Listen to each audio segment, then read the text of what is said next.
अभय बारिक BJP नेता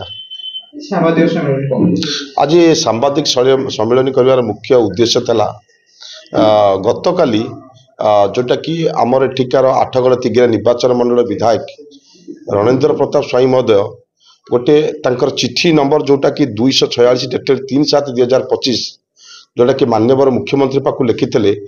नारी सुरक्षा एवं गो तस्करी विषय तो से विषय में आज एक सांबादिक सम्मेलन करूँ। प्रथम ये कहना चाहे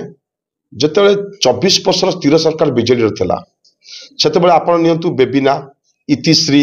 बा से समय आप नियंतु ममिता कांदुली पिहू विभिन्न प्रकार से समय उठीला नारी मान सुरक्षा मिलू ना किंतु भारी दुखद परितापर विषय जड़े एत बड़ सीनियर वरिष्ठ बीजेडी नेता तीन थर विधायक तीन थर मंत्री एवं 7 थर विधायक थे जोटा कि हास्यास्पद कथा गोटे निज चिट्ठी प्याड लिखुंट जे नारी मान सुरक्षा मिलूना मुझे कथा कहना चाहे निज निर्वाचन मंडली जिते से समय जिते विजु जनता दल सरकार थे से समय ये वरिष्ठ मंत्री से समय थे जोटा कि रुचिका महांती आत्महत्या होता जोटा मारी दि जाता किंतु से समय दिने भी हेले पार्टी खोलुले रणेंद्र प्रताप स्वाई एवं निज निर्वाचन मंडल झील सी